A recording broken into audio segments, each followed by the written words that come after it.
नमस्कार, मैं हूं आलोक जोशी और आप देख रहे हैं बिज अड्डा। और बिज अड्डा में आज हम बात कर रहे हैं बैंकों के बारे में। एक चिंता जताई गई कह सकते हैं उस पर।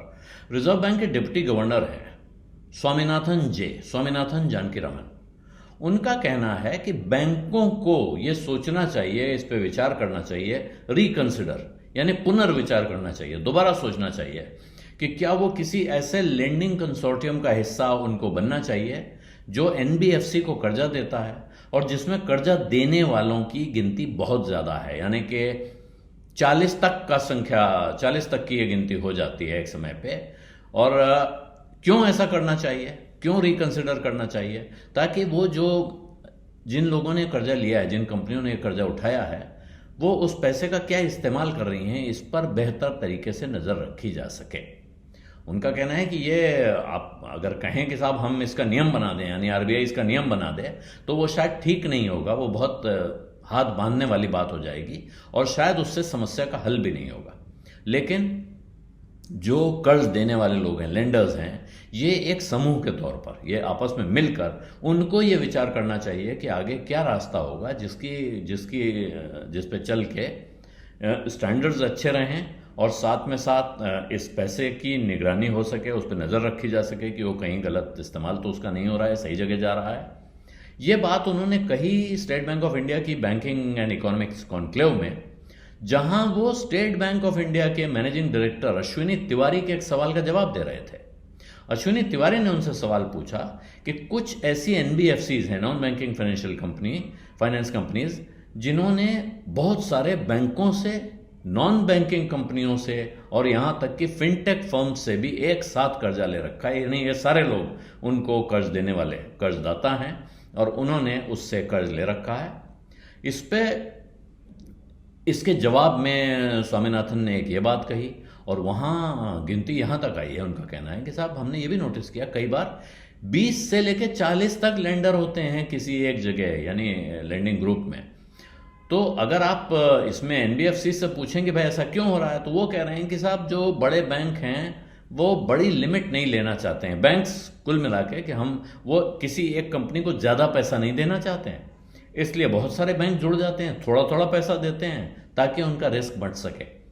तो यहाँ अगर अच्छी रेटिंग वाली, जिन एनबीएफसी की रेटिंग अच्छी, अगर आप उनसे पूछें तो उनका कहना है कि हमारे पास सब कुछ सही जगह पे है, लेकिन हम करते क्या है, हम लिमिट्स ले लेते हैं कई जगह से, लेकिन पैसा वहीं से निकालते हैं फिर उनमें से जो हमें अच्छे रेट दे रहा होता है, यानी जो कम ब्याज पे कर्ज दे रहा होता है, उसके अकाउंट से हम पैसा निकालते हैं। वहाँ लिमिट ले रखी है हमने, जिसको कैश क्रेडिट अकाउंट कहते हैं, या हमने लिमिट खुलवा रखी है बैंक में, आपने सुना होगा।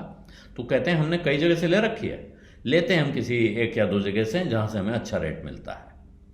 वहाँ उनका कहना है कि पिछले दिनों स्वामीनाथन ने कहा कि शक्तिकांता दास ने बड़े बैंकों और एनबीएफसीज के साथ भी मुलाकात की थी जुलाई अगस्त में, और वहाँ उन्होंने ये सवाल उठाया था, चिंता जताई थी इस बात पे कि बैंक जो हैं एनबीएफसीज के लिए सबसे बड़ा सोर्स ऑफ फंड क्यों बन रहे हैं।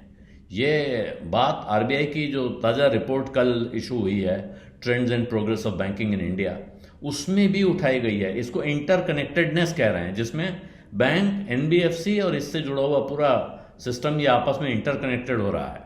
यहाँ प्रॉब्लम हुई तो वहाँ भी प्रॉब्लम हो सकती है। ये शायद चिंता है रिजर्व बैंक ऑफ इंडिया की कि कहीं ऐसा ना हो कि एक जगह समस्या हो और वो फैलती हुई दूसरी तरफ चली जाए।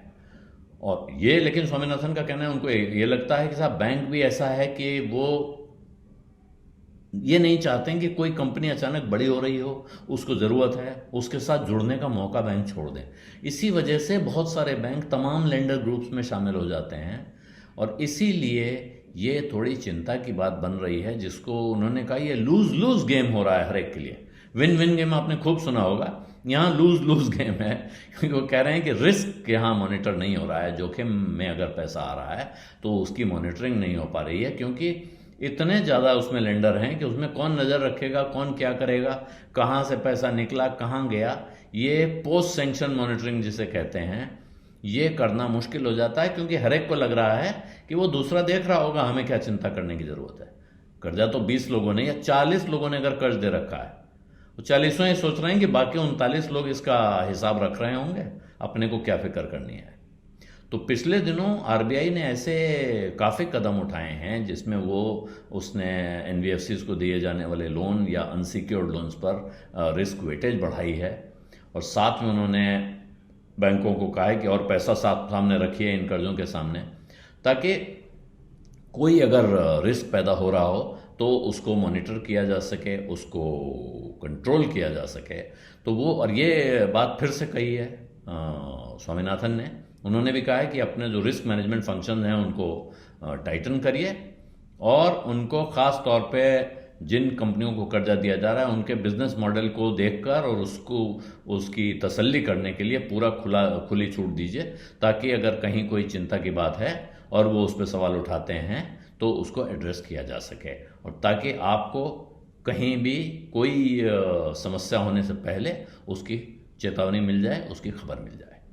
बिजअड्डा में आज इतना ही, इजाज़त दीजिए, धन्यवाद, नमस्कार। बिस्तक आपके लिए लाया है प्रीमियम मेंबरशिप प्रोग्राम, जहां आपको मिलेंगे कई सारे फायदे, जिनमें मार्केट न्यूज़लेटर, लाइव चैट पर आपके सवालों के सबसे पहले जवाब, मार्केट आउटलुक, वीकेंड पर मार्केट स्कैन, एंकर्स के साथ चैट और भी बहुत कुछ। इस प्रीमियम सब्सक्रिप्शन में 3 तरह के प्लान्स हैं, सिल्वर, गोल्ड और प्लैटिनम, जिनकी शुरुआत मात्र 159 रुपए महीने से होती है।